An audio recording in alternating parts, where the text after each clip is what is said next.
It's a nurse's journey through trauma, healing, and rising. A pearl is not formed in automatically beautiful and shiny and valuable. It's not formed that way. How it forms is that there's an irritation, sand, some sort of intrusion into the oyster. And what the oyster does is it starts wrapping it because it's trying to protect its muscles. It's trying to protect itself. So whatever that irritant is, it starts putting layers and layers and layers. And bigger and bigger? Mm-hmm.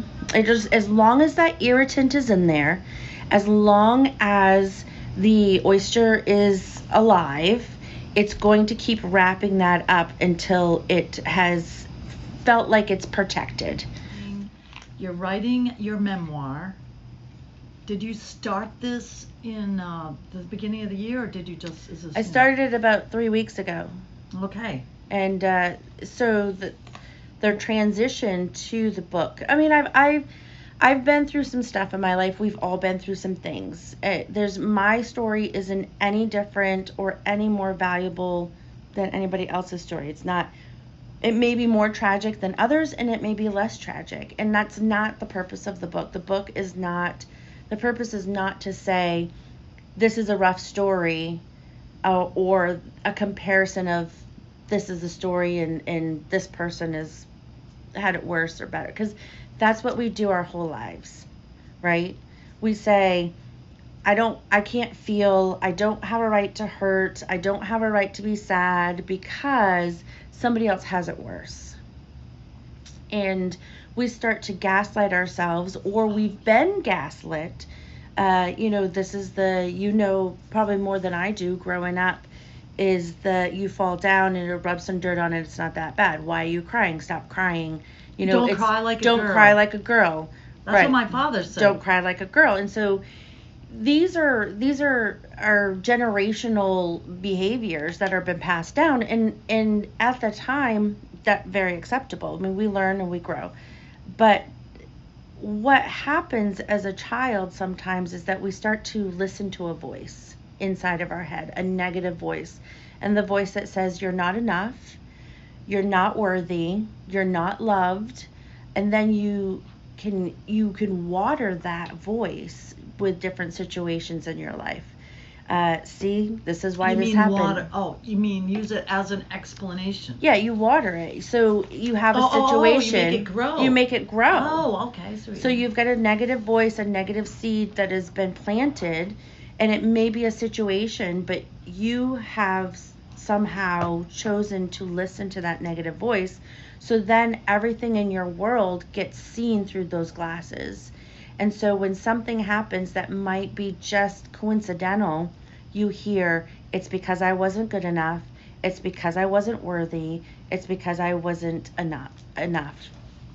And so that has been the story of my life. And, we come to, the memoir walks me from birth all the way to the current today. The way the book will end, because I'm writing it so fast, and I was like, man, this is really writing fast. But the thing is I've always had a story. I've always had the story. I haven't been able, and I've always been learning the lesson. And I can see that as I'm writing through these stories and reading through and rewriting these chapters, that I've always seen these lessons, and I always had these little nuggets of layers over the pearl.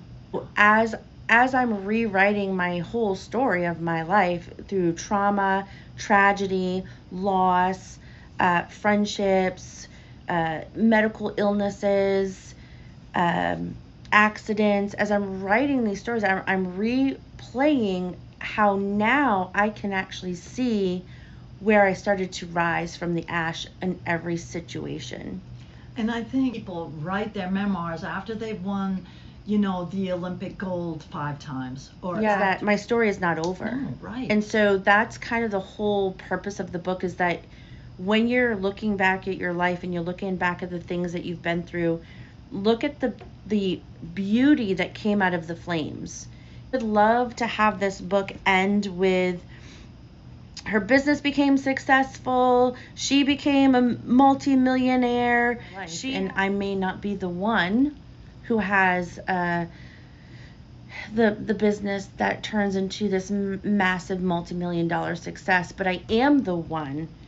I am the one who changed the negative thoughts and the negative patterns that followed me my whole life. You had the courage, as John Wooden said. You had the courage, that's the most important, to do these little steps. Because it's about looking in the mirror every morning and saying, you're the only person that I have to make sense. You're the only person that I have to take care of. You're the only person in the mirror. You're the only person that has the choice to make different choices or to do different. One of the hardest things, and I'll be very real at this moment without crying. You can. One of the very real things is that when I was building my lounge, things that happened that were really very upsetting to me, as a person, as a friend, as a human. And the last words I heard from somebody who had betrayed me was, maybe you weren't cut out for this. Maybe this isn't for you. And so I heard those words and I fed it with my inner garden, my inner voice that said, you aren't worthy, you aren't enough, you don't deserve this. Right.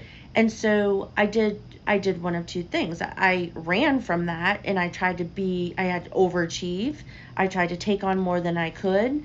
I tried to prove that those voices in my head were wrong.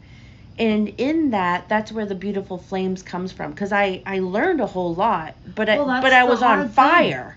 You know, like my things are on fire, but I'm learning from it. And then I stopped and I said, maybe the behaviors that I was doing was trying to prove that I was worthy, that I was supposed to do this. And then I had to take a pause and say, maybe what I designed or what I did was trying to run from that voice instead of doing what I really feel like I'm called to do. Now, the wall is more protection, and you start becoming smaller. Right. You start becoming less. Yeah. You say, oh, okay, maybe I shouldn't own a lounge. Oh, maybe I'm not meant to do this. You bring yourself down because the pain of putting yourself out there and having somebody else do that to you is too great. Right. So you start becoming smaller. You start quieting your voice. You start not speaking your own truth, and then you basically become controlled by everybody around you. Right, and you like a chameleon. You change your ways, whatever. Because I don't want to be too loud. Because if I'm too loud, I don't want to hurt them. Or they don't think that I should do this, so maybe I won't because I don't want conflict. I don't want people to think bad of me. Out of my mission, my lounge, my book is that people will fail you. People will step over you. People will watch you in your worst, most vulnerable time, and because of their inner voices and their ability or their emotional maturity or their psychosis or their hurts or their walls, they may not behave the way that you need them to or want them to. But at the end of the day, you stand up.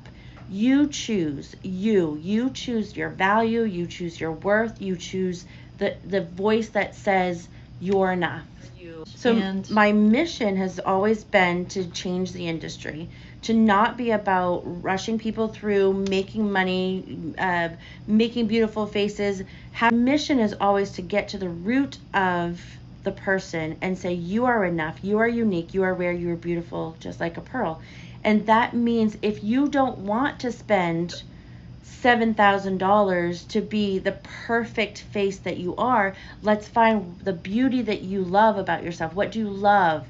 What are the things that you would like to have more confidence in? One of the challenges that I've had this year is that self-care is always on the back burner for people. For main women, unfortunately. And for main women. And self-care isn't selfish. But people think it's selfish, and people think that the economy has shifted. and the economy, inflation is a real thing, rent is a real thing, the way that the cost of things are real, and so people are choosing, and rightfully so, they're choosing their oil, they're choosing their mortgage, they're choosing their Food.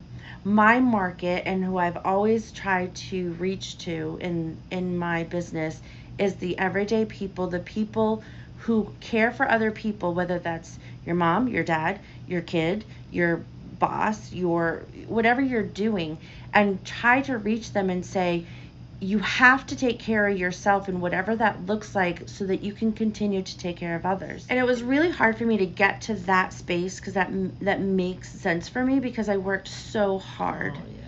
I really had to check myself. Like, did I make and work so hard because that made sense for me, or was I trying to prove to that person who said I didn't belong here that I didn't deserve this? And I recognize you're doing it when you're doing it. Right. Like, it really It's takes just part of your personality. it really takes a moment because you've always got this voice going, no, remember what they said, remember this, blah, blah, blah, and then you're like, oh, well, then I'll do this, or I'll try harder, I'll work harder, or I'll get better grades, or you always got this voice, but it's not always necessarily connecting the two. You just know that you work hard, and you just know that you strive to be 100%, and you strive all these things because you have something in you. You have a mission. I have a mission.